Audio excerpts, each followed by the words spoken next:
ಸ್ನೇಹಿತರೆ ನೋಡಿ, ಸೀಬೆಹಣ್ಣು ಕೋಸಂಬರಿ ಮಾಡೋದಕ್ಕೆ ಸೀಬೆಹಣ್ಣು ಕಟ್ ಮಾಡಿ ಇಟ್ಕೊಂಡಿದ್ದಾರೆ. ಇದು ಹಣ್ಣು, ಇದು ಮುಕ್ಕಾಲು ಭಾಗ ಹಣ್ಣಾಗಿರೋಂಥದ್ದು ಸೀಬೆಹಣ್ಣು. ಇದು ಚೊಪ್ಪೆಕಾಯಿ ಬರುತ್ತಲ್ಲ, ಚೊಪ್ಪೆಕಾಯಿ ಸೀಬೆಹಣ್ಣು ಕರೀತಾರೆ. ಇದನ್ನು ಸಣ್ಣಕ್ಕೆ ಕಟ್ ಮಾಡಿ ಇಟ್ಕೊಂಡಿದ್ದಾರೆ. ಇದನ್ನು ಈಗ ಕೋಸಂಬರಿ ಮಾಡ್ಕೊತಾರೆ. ಇದು ನೀವು ಬೇರೆ ಬೇರೆ ಕೋಸಂಬರಿ ಎಲ್ಲ ತಿಂದಿರ್ತೀರ, ಆದರೆ ಇದೇ ಒಂದು ಡಿಫ್ರೆಂಟಾಗಿ ಮಾಡ್ತಾ ಇದ್ದಾರೆ. ಬನ್ನಿ ನೋಡೋಣ ಇದು ಯಾವ್ದು ರೀತಿ ಮಾಡ್ತಾರೆ ಅಂತ ಬಿಟ್ಟು ತೋರಿಸ್ಕೊಡ್ತೀನಿ. ನೋಡಿ, ಇದು ಕಟ್ ಮಾಡಿ ಒಂದು ಅರ್ಧ ಗಂಟೆ ಆಗಿದೆ. ಅರ್ಧ ಗಂಟೆ ಆಗಿರೋದ್ರಿಂದ ಇದು ನಿಂಬೆಹಣ್ಣು ರಸ ಹಾಕ್ಕೊಂಡು ಈಗ ಮಿಕ್ಸ್ ಮಾಡಿ ಇಟ್ಕೊಂಡಿದ್ದಾರೆ. ಇದಕ್ಕೆ ಯಾವುದೇ ರೀತಿ ಒಂದು ಕಪ್ಪು ಬರದಿರ ಇದನ್ನ ನಿಂಬೆಹಣ್ಣು ಹಾಕಿ ಇಟ್ಕೊಂಡಿರೋಂಥದ್ದು. ಸೀಬೆಹಣ್ಣು ಕೋಸಂಬರಿ ಮಾಡೋದಕ್ಕೆ ನೋಡಿ ಚಾಟ್ ಮಸಾಲ ಹಾಕ್ಕೊತಾ ಇದ್ದಾರೆ. ಚಾಟ್ ಮಸಾಲ ನೋಡಿ ಎಲ್ಲ ಕಡೆ ಉದುರಿಸ್ಕೊತಾ ಇರೋಂಥದ್ದು. ಜಸ್ಟ್ ಒಂದು 2 ಸ್ಪೂನಷ್ಟು ಚಾಟ್ ಮಸಾಲ ಹಾಕ್ಕೊಂಡಿದ್ದಾರೆ.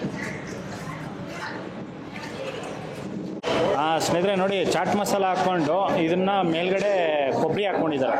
ಇದು ಹಸಿ ಕೊಬ್ಬರಿ ನೋಡ್ಬೋದು ನೀವು.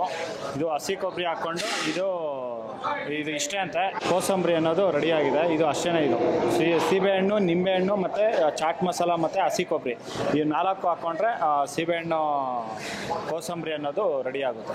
ಇದನ್ನು ಮಿಕ್ಸ್ ಮಾಡ್ಕೊತಾರೆ. ಮಿಕ್ಸ್ ಮಾಡ್ಕೊಂಡ್ಮೇಲೆ ತೋರಿಸ್ತಾರೆ.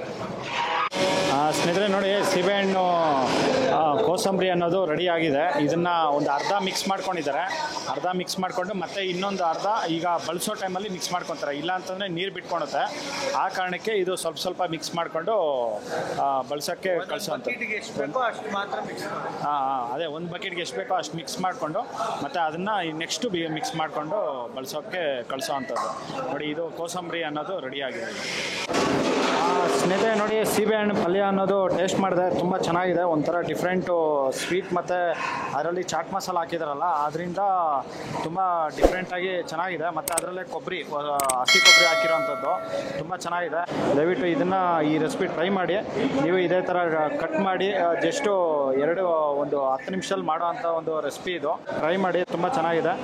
ಈ ವಿಡಿಯೋ ನಿಮಗೆಲ್ಲ ಇಷ್ಟ ಆಗಿದೆ ಅನ್ಕೊತೀನಿ. ಇಷ್ಟ ಆಗಿದೆ ದಯವಿಟ್ಟು ಲೈಕ್ ಮಾಡಿ, ಶೇರ್ ಮಾಡಿ, ಸಬ್ಸ್ಕ್ರೈಬ್ ಮಾಡಿ. ಮುಂದಿನ ವಿಡಿಯೋದಲ್ಲಿ ಸಿಗ್ತೀನಿ. Thank you. Bye bye.